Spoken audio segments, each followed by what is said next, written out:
Shabbat Shalom para los que nos miran a través de YouTube.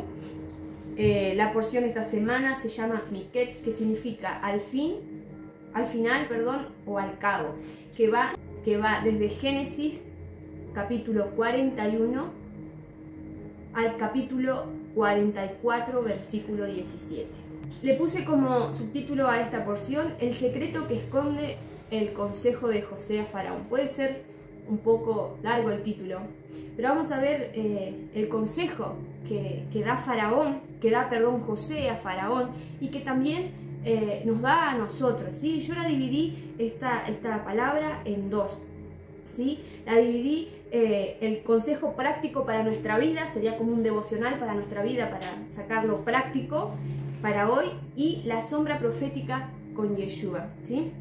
Entonces vamos a comenzar leyendo para tener en contexto de qué vamos a estar hablando. Y vamos a empezar con el consejo práctico para nuestra vida, porque ¿de qué nos sirve tener conocimiento y saber todos los secretos, ¿no?, los misterios de la palabra, si no lo ponemos en práctica en nuestras vidas?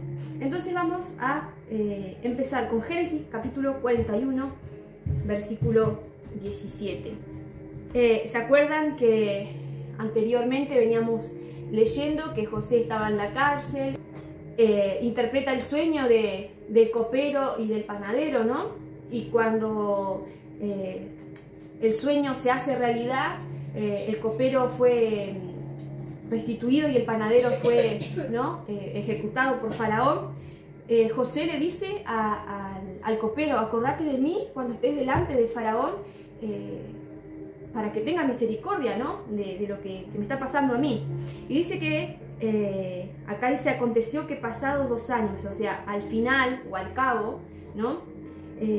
2 años pasaron para que sucediera, y todo tiene su tiempo, ¿no? A veces nosotros pensaríamos como José, bueno, que salga de acá y le diga a Faraón que lo que me está pasando a mí es injustamente, me encarcelaron, o sea, me llevaron esclavo injustamente, mis hermanos me vendieron, después fui acosado falsamente, ¿no?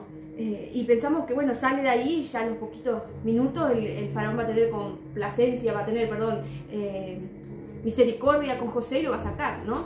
Pero todo tiene un porqué. 2 años tuvo que estar en la cárcel José para que Faraón tuviera ese sueño, ¿no?, de lo que Dios ya había determinado. ¿Se acuerdan del sueño que soñó con vacas gordas y flacas, y las flacas se comían a las gordas, ¿no? Y aún así seguían estando flacas. Las 7 espigas robustas y gordas, y las 7 espigas flacas que se comían a las otras espigas, ¿no? Entonces aquí vamos a ver que el copero se acuerda, se le había olvidado, ¿no?, de lo que José había hecho, o sea, que Dios había hecho por medio de José, ¿no? Y le recomendó, les hay un muchacho hebreo, así en la cárcel, que interpreta los sueños, y a mí me fue vuelto el puesto, ¿no? Entonces vamos, ya teniendo ese contexto, a leer. Dice, entonces, bueno, no lo vamos a leer del 17 porque se lo acabo de contar, ¿no? Entonces vamos a leer a la interpretación. Entonces respondió, versículo 25, entonces respondió José a Faraón: el sueño de Faraón es uno mismo.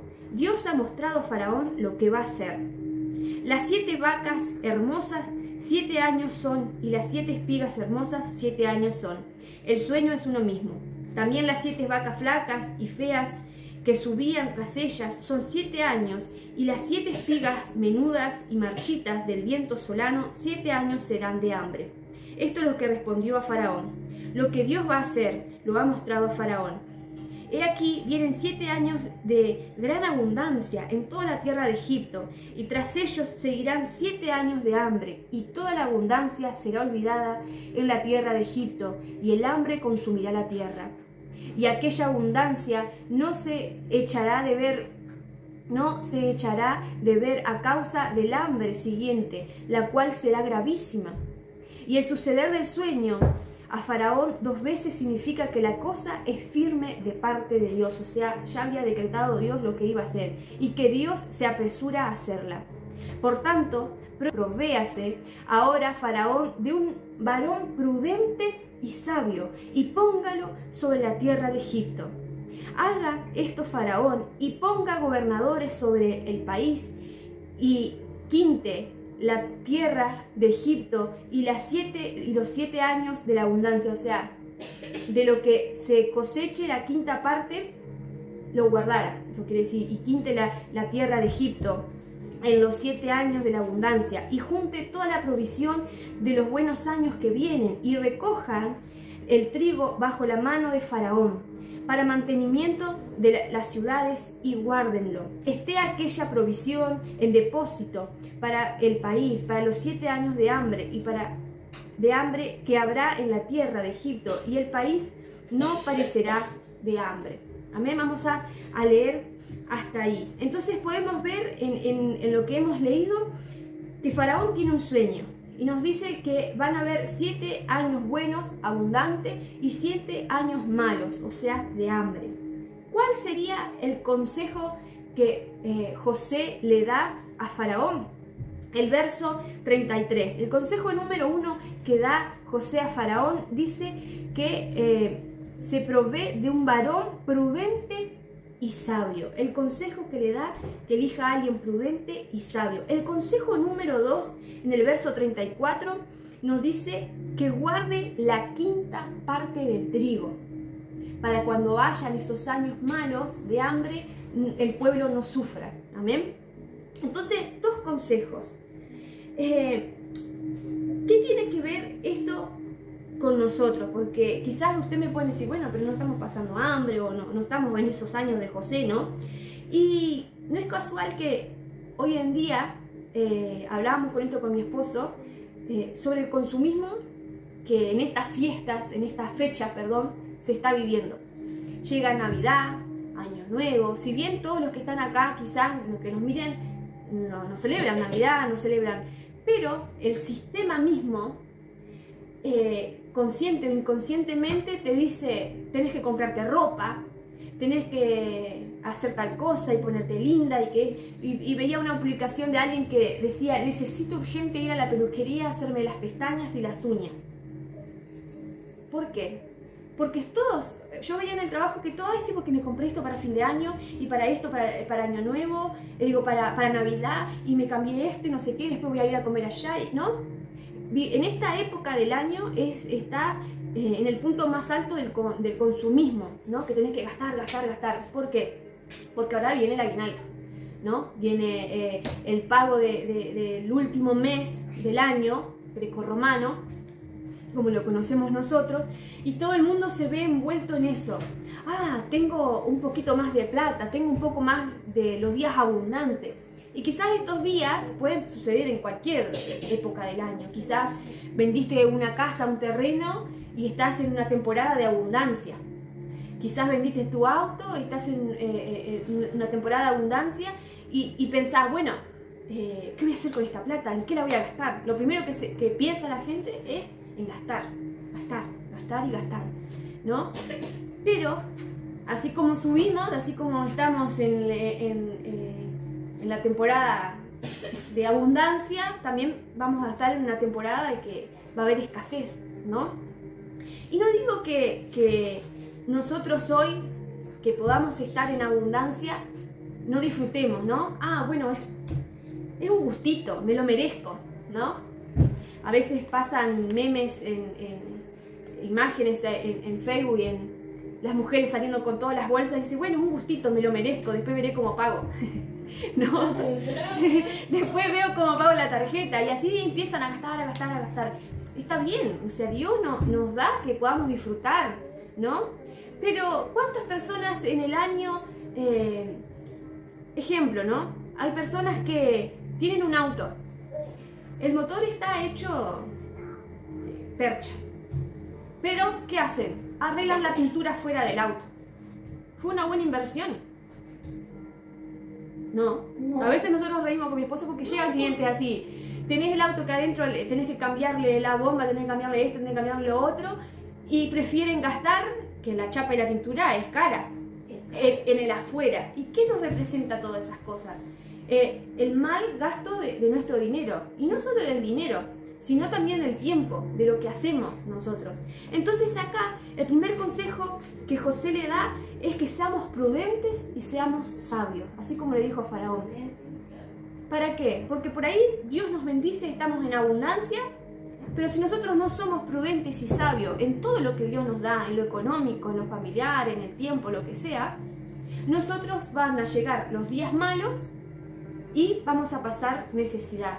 Vamos a estar a dos manos con las tarjetas, sacamos un préstamo para pagar otro préstamo, ¿no? Entonces, el primer consejo que nos da y podemos aprender de esto es que seamos prudentes y seamos sabios y que debamos tener ahorros. ¿Qué hizo José? Ahorró. Juntó la quinta parte del trigo y lo guardó en los graneros, ¿sí? Para que cuando haya ese tiempo de hambre la gente no sufra. Entonces, ese sería el consejo para hoy. Que seamos prudentes y sabios y que sepamos ahorrar todas las cosas que Dios nos da, tanto lo económico como el tiempo, como la familia, como el trabajo y como las decisiones. Sepamos analizar, ser prudentes y sabios. Entonces vamos a pasar a la otra parte que dije. Hoy hablábamos sobre el consejo práctico. Ahora quiero hablar sobre la sombra profética de este mismo pasaje con Yeshua, ¿sí? Vamos a volver a leer esta parte del consejo que tiene que ver con Yeshua, ¿no? En el verso 37 dice: el asunto pareció bien a Faraón y a sus siervos, y dijo Faraón a sus siervos: ¿acaso hallaremos a otro hombre como este, en quien esté el Espíritu de Dios?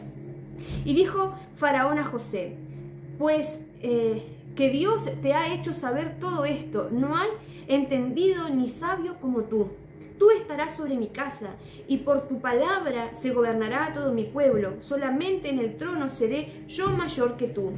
Dijo además Faraón a José: he aquí, yo te he puesto sobre toda la tierra de Egipto. Entonces Faraón quitó su anillo de su mano y lo puso en la mano de José, y lo hizo vestir de ropa de lino finísimo, y puso un collar de oro en su cuello.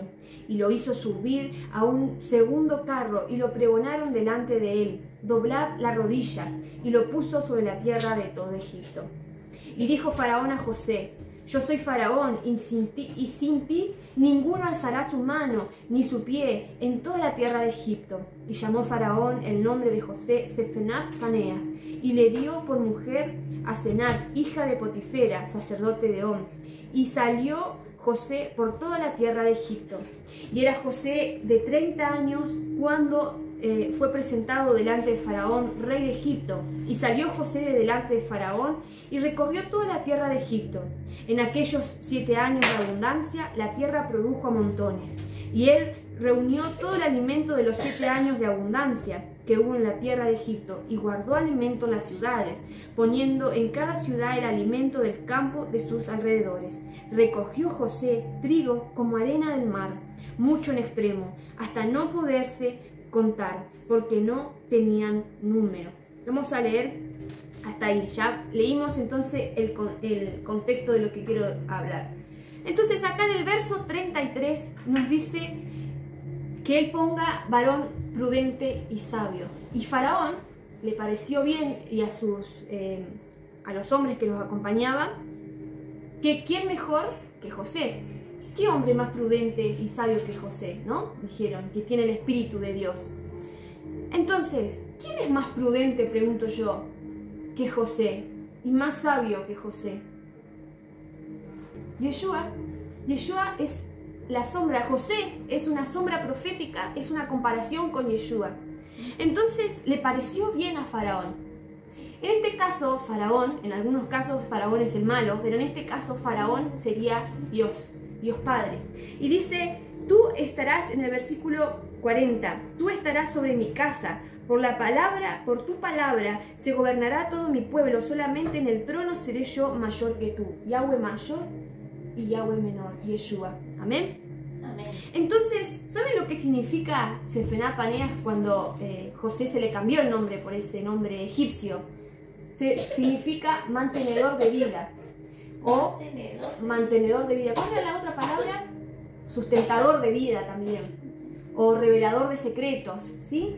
Pero fíjense en el plan de Dios que tenía con José, mantener, perseverar la vida. O también vi en otros lugares que significaba abundancia de vida.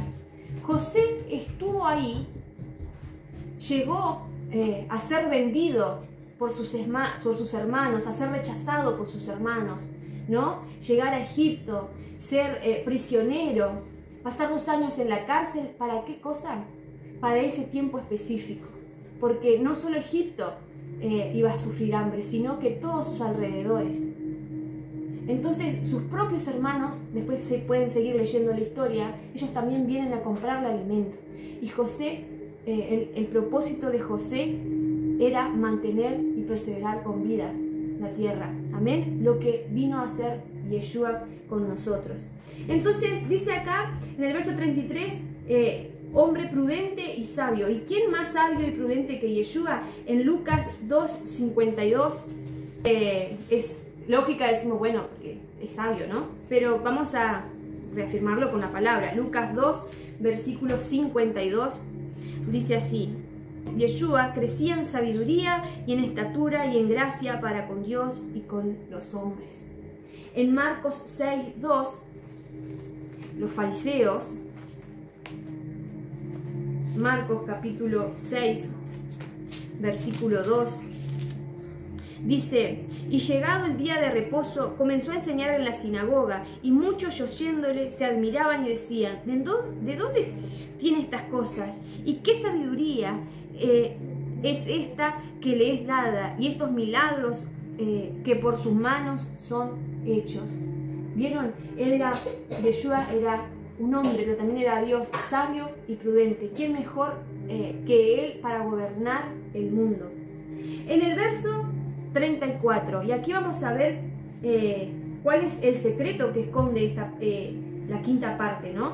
Dice 34, verso 34, que él guarde la quinta parte del trigo para la provisión. ¿Vale? 41, siempre seguimos en el 41.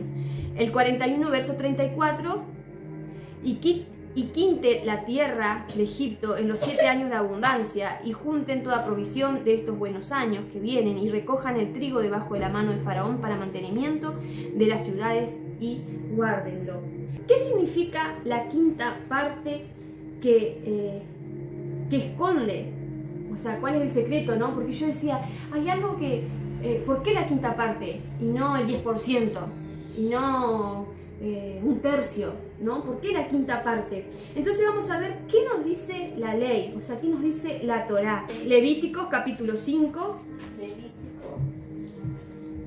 versículo 14 y 16 al 16. Habló más Yahweh a Moisés diciendo: cuando alguna persona cometiere falta y pecare por yerro en alguna de las cosas santas de Yahweh, o sea, por equivocación o por, ¿cómo se dice? Por errar, sí, sin conocimiento, ¿no? En las cosas santas de Yahweh, traerá por su culpa a Yahweh un carnero sin defecto de los años conforme a tu estimación, en ciclos de plata, del ciclo de santuario y en ofrenda por el pecado. Y pagará lo que hubiere defraudado de las cosas santas, y añadirá a ello la quinta parte, y lo dará al sacerdote, y el sacerdote hará expiación por él con el carnero del sacrificio por el pecado, y será perdonado. O sea, tendría que, por haber defraudado a Dios en las cosas santas, se debía pagar, no solo traer el cordero, sino pagar la quinta parte, ¿sí? Para hacer expiación por esa persona. Quédense con eso. En Levítico 27 nos habla en el verso 2. Habla a los hijos de Israel y diles: el hombre que hiciere un voto y prometiere a Dios consagrarle su vida, pagará para desobligarse un cierto precio según la tasa siguiente. Y ahí empieza a detallar, esta es la versión Vulgata, Torres Amat, ¿sí? Habla de una persona que quiere consagrarse, ¿no?, a Dios, y después se arrepiente. Y en el verso 27 del mismo capítulo dice así, hablando también de un animal, de personas, de hombre, de mujer, cada uno tenía que pagar. Dice, si el animal es inmundo, el que lo ofreció le rescatará según valuación que tú hagas, añadiendo un quinto al precio. Si no quiere rescatarle, se venderá a otro en lo que tú lo hubieres valuado.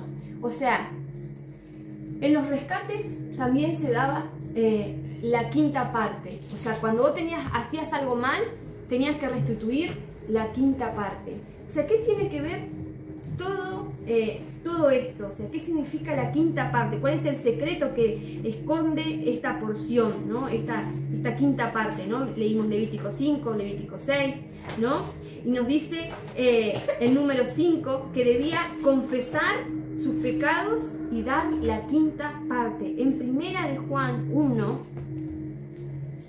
verso 9, dice, si confesamos nuestros pecados, Él es fiel y justo para perdonar nuestros pecados y limpiarnos de toda maldad. Amén. Entonces, repito, a ver si se comprendió la idea de la quinta parte. A ver, ¿qué entendieron? Cuando nosotros hacíamos algo mal, o sea, si yo te hacía algo mal a vos, o le hacía algo mal a Dios, o quería rescatar algo, debía dar la quinta parte, ¿no? Pero también nos decía acá el número 5, versículo 7, que nosotros debíamos confesar nuestros pecados a aquel que había defraudado, y no solo confesar, bueno, Luján, te pido perdón porque te hablé mal, o hablé mentiras sobre vos. No es así simple. Vos tenías que pagar una quinta parte para que tu reputación, porque podemos decir, Luján, no sabés, hace esto, hace lo otro y estoy mintiendo, ¿no? Entonces tu reputación quedó mal.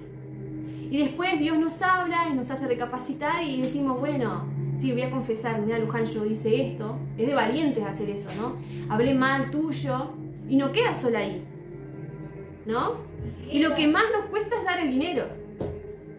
Entonces la persona tenía que pagar una quinta parte por el mal que había hecho. No solo al prójimo, sino también a Dios. Entonces acá dice en 1 Juan 1:9 que si confesamos nuestros pecados, Él es fiel y justo para perdonar nuestros pecados y limpiarnos de toda maldad. Confesar y restituir ese mal. Amén. Sigamos leyendo en Génesis, en el verso 35. Hablamos ya de la quinta parte, que era lo que representa, que habla de restituir el mal, habla de rescatar, ¿no? También, de hacer expiación, y hará expiación, dice Levíticos, ¿no? Con esa quinta parte y serán perdonados. Pero nos habla en el verso 35 que recojan el trigo. ¿Qué representa el trigo en la palabra?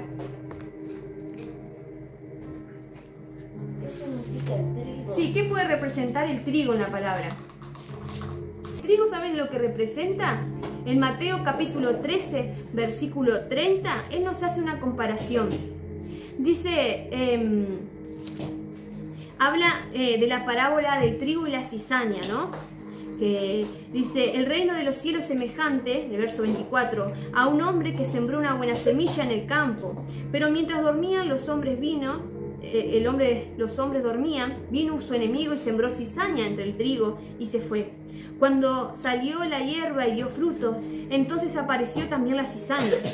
Vieron entonces los siervos del padre de familia y le dijeron, Señor, ¿no sembraste buena semilla en el campo? ¿Dónde pues tiene cizaña? Y él les dijo, un enemigo ha hecho esto. Y los siervos le dijeron, ¿quieres pues que vayamos y le arranquemos? Y él les dijo, no sea que al arrancar la cizaña arranques también con ella el trigo. Dejad crecer juntamente el uno con el otro hasta la siega. Y al tiempo de la siega yo diré a los segadores, recoged primero la cizaña y atadla en manojos para quemadla, pero recoged el trigo en mi granero. Dice, ustedes saben cuál es que la cizaña y el trigo cuando están verdes son muy parecidas. Quizás después lo puede poner una imagen. Son muy parecidas el trigo y la cizaña. El trigo somos nosotros, aquellos que son hijos de Dios, y las cizañas son aquellos que vienen a dañar o a mezclarse, vamos a decir, con el trigo. ¿no? Entonces Dios le dijo, no, dejen que crezcan. ¿Por qué? Cuando madura, el trigo cambia de color, queda ese doradito, pero la cizaña sigue estando verde. Entonces ahí es la única manera de saber la madurez que tiene, ¿no? 38. Dice, el que siembra la buena semilla es el Hijo del Hombre. El campo es el mundo, la buena semilla son los hijos del reino y la cizaña son los hijos del malo. El enemigo que la sembró es el diablo, la siega es el fin del siglo y los segadores son los ángeles.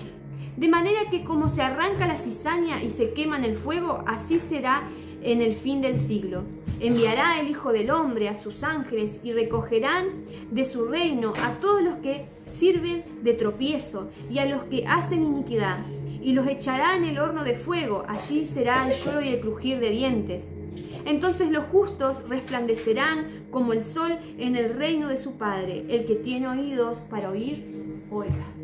Entonces acá dice en Génesis que él debía guardar la quinta parte, rescatar esa quinta parte, hacer expiación de esa quinta parte del trigo, que ¿quién era? Nosotros. ¿Quién iba a hacer eso? José. ¿Quién era? Yeshua, el hombre prudente y sabio que nos rescató, que nos redimió como trigo y nos guardó. Amén. En el verso 35 termina diciendo que debía guardarlo en las ciudades, en cada una de las ciudades, en los graneros, ¿no? Recojan el trigo debajo de la mano de Faraón para mantenimiento de ciudades y guárdenlo. Y me llamó mucho la atención esto, que el trigo ese trigo iba a ser guardado. En Apocalipsis capítulo 3 versículo 10 dice: por cuanto has guardado la palabra, nosotros el trigo, de mi paciencia, yo también te guardaré de la hora de la prueba que ha de venir sobre el mundo entero para probar a los que moran sobre esta tierra. El trigo, los hijos del bien, van a ser guardados ¿en dónde? En esos graneros, guardados por Dios. Amén. El Salmo 41 nos dice, 41:1, bienaventurado el que piensa en el pobre, en el día malo lo librará Yahweh. Yahweh lo guardará y le dará vida, y será bienaventurado en la tierra. Amén. Y no lo entregarás a la voluntad de sus enemigos. Yahweh librará al trigo, a los trigos que hay por la tierra, y los guardará de todo mal. Sigamos leyendo en Génesis. Verso 40 nos dice, lo leímos hoy: y tú estarás sobre mi casa, y por tu palabra será gobernada todo mi pueblo, solamente en el trono seré yo mayor que tú.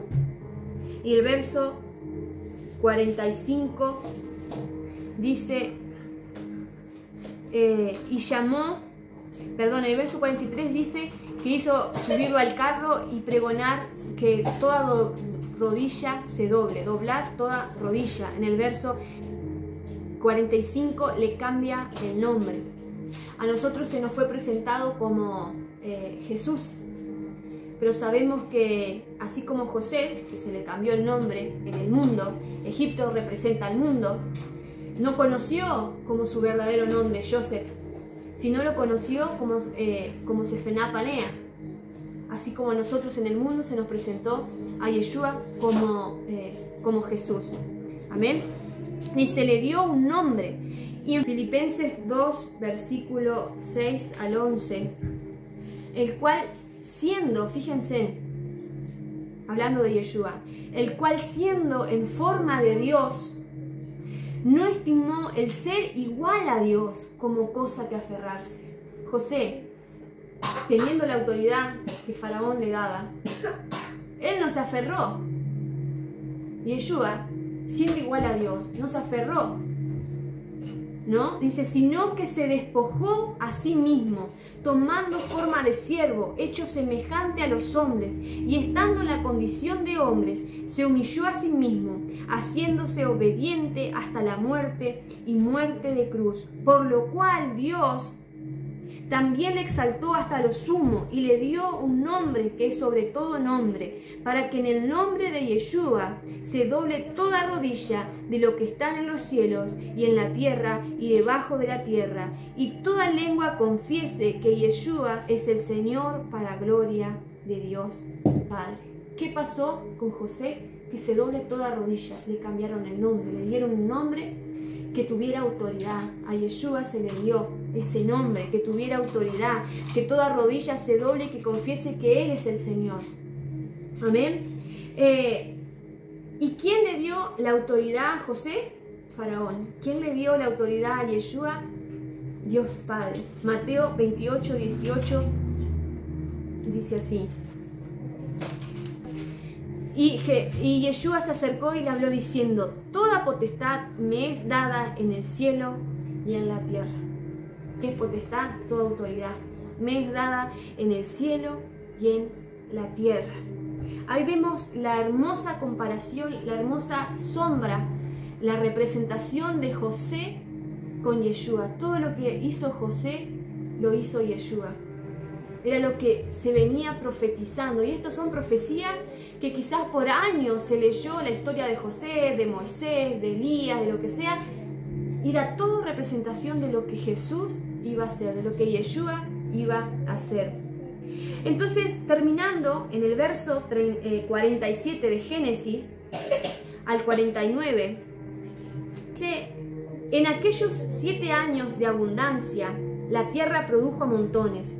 Y él reunió todo el alimento de los 7 años de abundancia que hubo en la tierra de Egipto y guardó alimento en las ciudades, poniendo en cada ciudad alimento del campo de sus alrededores. Recogió José trigo como arena del mar, mucho en extremo, hasta no poderse contar, porque no tenían número. Fíjense qué expresión o qué similitud de expresión tiene esta frase. José recogió, dice, trigo como arena del mar. ¿Dónde aparece esa frase? Y que no se podía contar. En Génesis capítulo 22, versículo 17, dice, le dijo a Abraham, de cierto te bendeciré y multiplicaré tu descendencia como las estrellas del cielo y como la arena que está en la orilla del mar. Y tu descendencia poseerá las puertas de sus enemigos. Fíjense en que la descendencia sería como las estrellas de los cielos y la arena que está en la orilla del mar. También, a ver, déjenme buscar, creo que en el capítulo 15, 5. Y lo llevó afuera y le dijo, mirad ahora los cielos y cuenta las estrellas, si las puedes contar. ¿Cómo era el trigo? ¿Cómo decía? Recogió José trigo como arena del mar, mucho en extremo, hasta no poderse contar porque no tenía número. ¿Quién era el trigo? ¿Quiénes son el trigo? Todos aquellos que hacen la voluntad del Padre. La descendencia de Abraham, aquellos que tienen fe en Yeshua, aquellos que guardan los mandamientos. Y es tanto el trigo que hay esparcido por todo el mundo. Y a veces me molesta, sinceramente, que la gente piense no porque solo los de raíces hebreas, no porque solo los pentecostales.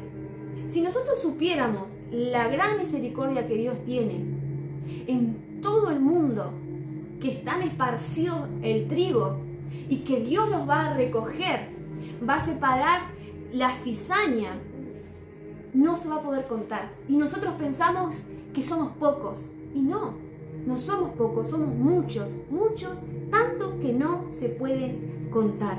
En conclusión, todos nosotros somos el trigo, aquella descendencia que Yeshua redimió la quinta parte, que Yeshua recogió para rescatarnos, para hacer expiación. Nosotros somos esa quinta parte que Yeshua va a guardar en esos graneros para cuando venga el día malo.